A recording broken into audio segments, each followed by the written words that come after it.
Nama saya Muhammad Arif Fahmi bin Asmadi 10 DLS 19F1021. Assalamualaikum dan selamat sejahtera. Nama saya Muhammad Wafiq bin Rafidi, 10 DLS 19F1029. Assalamualaikum, nama saya Muhammad Hashimi bin Abdul Muttalib, nombor matrik 10 DLS 19F1094. Nama saya Muhammad Hazim Faik bin Muhammad Hasrun, nombor matrik 10 DLS 19F1098. Zakat. Apa itu zakat? Zakat dari segi bahasa ialah kata terbitan daripada kalimah zakah yang bermaksud suci dan subur, termasuklah bersih, berkat, berkembang dan baik kepada harta zakat, pembayar zakat dan juga penerima zakat. Dari segi syarak, zakat adalah mengeluarkan harta tertentu dengan kadar tertentu mengikut syarat-syarat tertentu untuk diagihkan kepada golongan yang tertentu. Seterusnya ialah jenis-jenis zakat. Zakat ada dua jenis, zakat fitrah dan juga zakat harta. Zakat fitrah ni maksud dia ialah zakat diri yang difadukan ke atas setiap individu lelaki dan juga perempuan Muslim yang berkemampuan dengan syarat-syarat yang telah ditetapkan. Zakat harta ni dia ada banyak jenis lagi, tapi saya ambil dua je, iaitu yang pertama zakat perniagaan dan yang kedua ialah zakat pendapatan. Ya, seterusnya ialah maksud zakat harta, zakat perniagaan dan juga zakat pendapatan. Mesti anda semua tertanya-tanya, kan? Okey, maksud zakat harta ni ialah kadar yang ditentukan daripada beberapa jenis harta yang wajib dikeluarkan kepada asnaf apabila cukup syarat tertentu. Okey, itu maksud zakat harta. Yang kedua ialah maksud zakat perniagaan. Zakat perniagaan ni ialah penukaran harta dengan barang tertentu untuk mendapatkan keuntungan. Zakat perniagaan ni dia tak dikhususkan kepada barangan tertentu saja, kerana apa saja barang yang ditukarkan antara tangan dengan niat untuk mendapatkan keuntungan dikira barang tu perniagaan. Hasil keuntungan tu yang diperolehi wajib dibayar zakat. Itu maksud zakat perniagaan. Okey, yang ketiga ialah zakat pendapatan. Maksud dia ialah zakat yang dikenakan ke atas semua jenis sumber pendapatan, hasil upah yang diperolehi daripada perkhidmatan, pekerjaan, aktiviti yang menghasilkan pendapatan bagi seseorang Muslim. Jadi kita kenalah keluar zakat. Rangkaian bertajuk zakat dan dalil dan pembahagiannya. Yang pertama, dalil wajib zakat. Wahai orang yang beriman, keluarkanlah zakat sebahagian daripada hasil usaha kamu yang baik-baik dan sebahagian dari apa yang kami keluarkan dari bumi untuk kamu. Surah Al-Baqarah ayat 267. Sabda Rasulullah SAW juga benar bersabda, menjadi sesuatu kewajipan ke atas setiap Muslim bersedekah. Mereka bertanya, wahai Rasulullah SAW, bagaimana yang tidak mempunyai harta? Baginda menjawab, bekerjalah untuk mendapat sesuatu untuk dirinya, lalu bersedekahlah. Lalu mereka bertanya lagi, kalau tidak mempunyai pekerjaan? Baginda pun bersabda, tolonglah mereka yang meminta pertolongan. Mereka bertanya lagi, bagaimana pula jika tiada berkuasa? Baginda pun menjawab, kerja ke jalan kebaikan dan tinggalkan kejahatan. Hal itu merupakan sedekah. Hadis riwayat Muslim. Dan pembahagiannya terbagi kepada dua, zakat harta dan zakat perniagaan. Saya ingin menerangkan tentang zakat harta. Zakat harta terbagi kepada 4 bahagian, iaitu zakat harta pengajian dan upah kerja, zakat harta pemberian atau sumbangan, zakat harta kerja bebas, dan akhir sekali zakat harta al-mustaqmalat. Zakat harta pengajian dan upah kerja, ia bermaksud harta yang diperolehi oleh seseorang hasil daripada pekerjaan yang dilakukan untuk pihak yang lain, sama ada kerajaan, swasta atau individu, dengan melakukan sebarang usaha dan bentuk fizikal. Sumbangan idea atau kedua-duanya dalam tempoh yang dipersetujui bersama-sama, ada secara tahun, bulanan, mingguan, harian atau jam. Contoh, gaji, upah, bonus, tuntutan kerja lebih masa, gratuiti, pampasan, pencen, hadiah, anugerah dan insentif. Hasil eksos, iaitu skim pilihan saham pekerja dan sebagainya. Yang kedua, zakat harta pemberian atau sumbangan. Ia bermaksud harta yang diperolehi oleh seseorang bukannya hasil daripada pekerjaan yang dilakukannya. Ia merupakan pemberian yang diterima sama ada daripada individu atau institusi dalam tahun semasa dalam berbentuk harta zakawi yang berbentuk harta tetap dan bukan merupakan nafkah wajib. Contoh, hibah, hadiah, sagu hati, pencen pasangan, sedekah. Yang ketiga, zakat harta kerja bebas, iaitu harta yang diperolehi oleh seseorang hasil daripada pekerjaan yang dilakukannya sendiri tanpa ada kaitan dengan pihak lain dalam bentuk kerja bebas atau perkhidmatan profesional. Contohnya, bayaran perkhidmatan konsultasi profesional seperti peguam, arkitek, doktor klinik atau hospital swasta dan sebagainya, ataupun bayaran projek dan yang diterima oleh kontraktor dan keuntungan projek bermusim.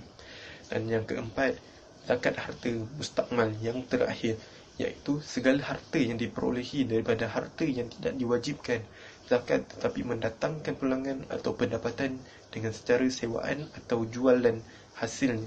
Contohnya, hasil sewaan rumah, bangunan, kilang, permis, perniagaan dan sebagainya, ataupun hasil sewaan kenderaan, pengangkutan, peralatan, aset atau sebagainya. Kemudian, cara untuk pembahagian zakat harta. Asas had al-kifayah ialah segala keperluan asasi yang mesti ada pada diri seseorang dan tanggungannya, seperti isteri, anak-anak, ibu bapa, adik-beradik dan sebagainya. Keperluan asasi yang diambil kira dalam penentuan had al-kifayah adalah seperti berikut: perlindungan, makanan dan minuman, pakaian, perubatan, pendidikan dan pengangkutan.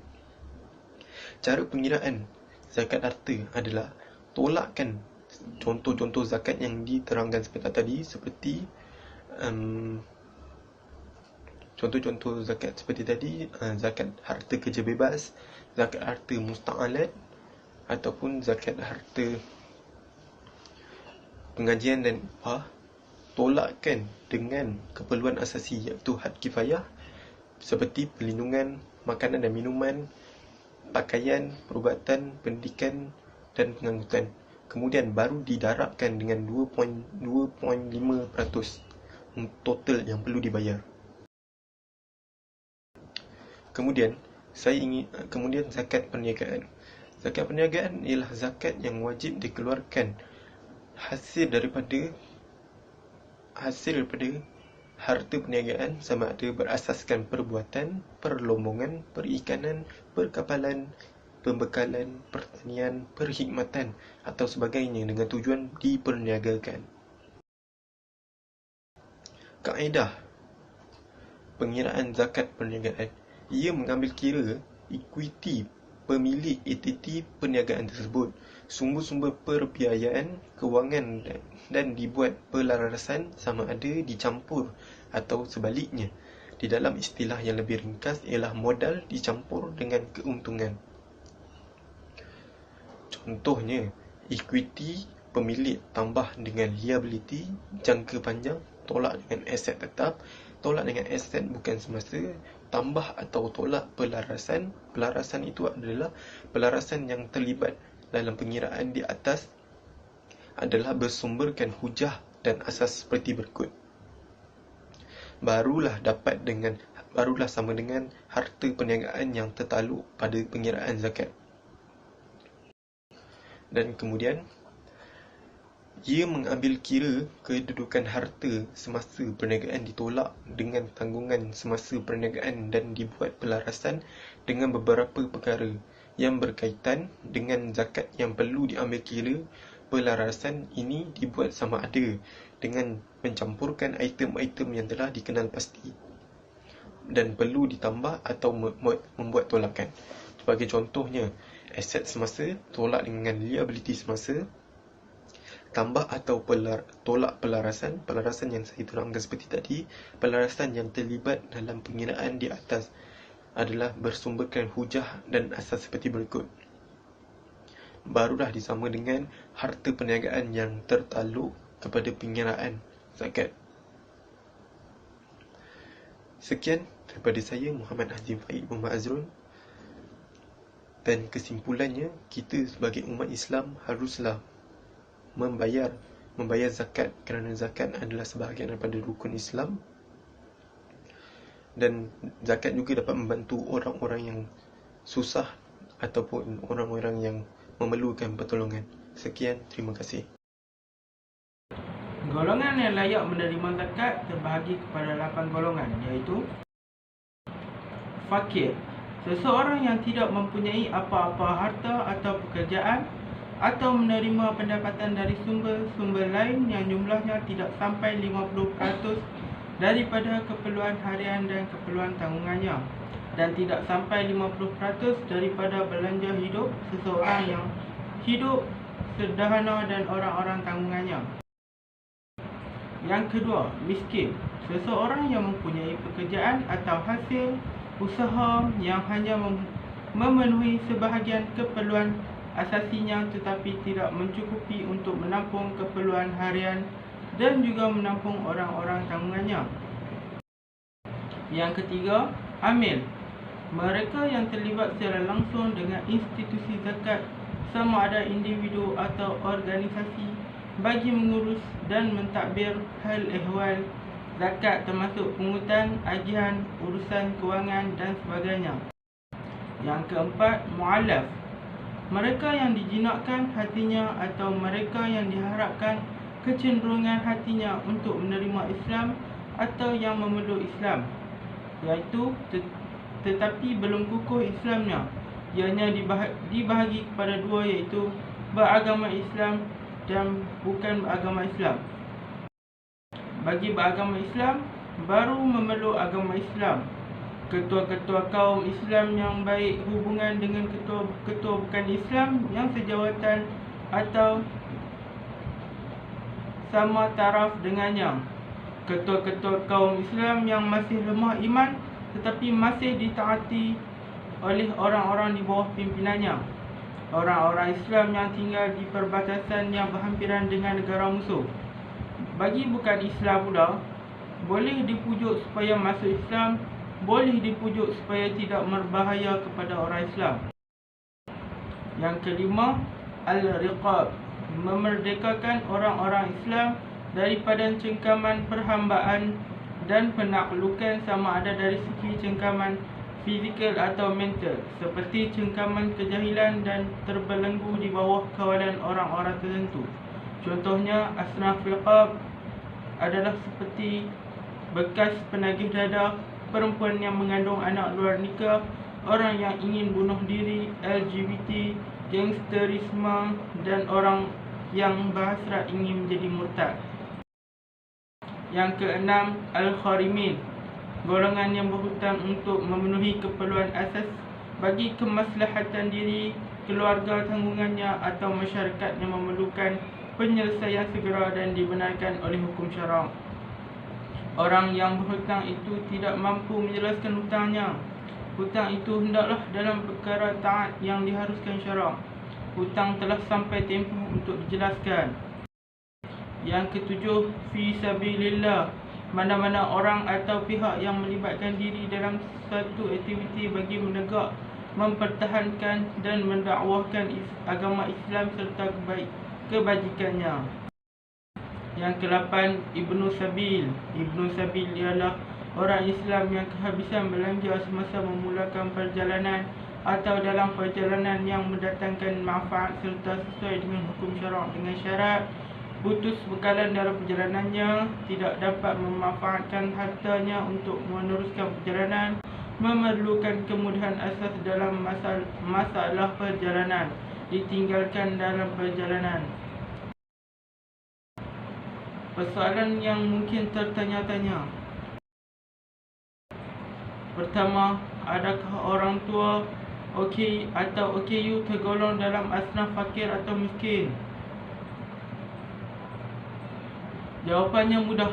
Kalau dia adalah orang miskin, dia layak menerimanya atas dasar dia miskin. bukan sebab OKU dan sebab tidak mampu bekerja dan tiada lagi sumbangan kewangan. Contohnya, dia kudung, macam mana dia nak bekerja? Duduk atas kursi roda dan hanya bergantung kepada dana sumbangan.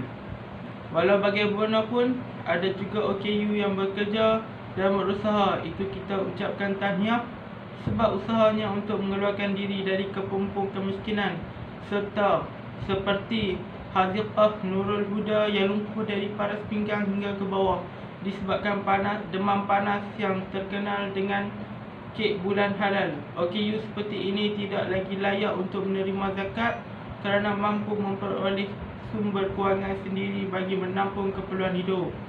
Ia sama seperti gelandangan kerana ada gelandangan yang berusaha bekerja dan ada OKU yang mengharapkan sumbangan dari badan-badan kekerajaan. Persoalan kedua, adakah anak yatim layak menerima zakat? Anak yatim tidak dapat kerana tidak termasuk dalam 8 golongan tadi. Kenapa anak yatim tidak layak?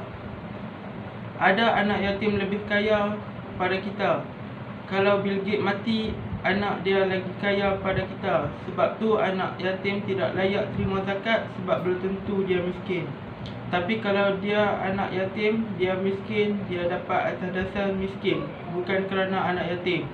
Kerana ada orang pak dia meninggal, dia jadi yatim, gayalah dia.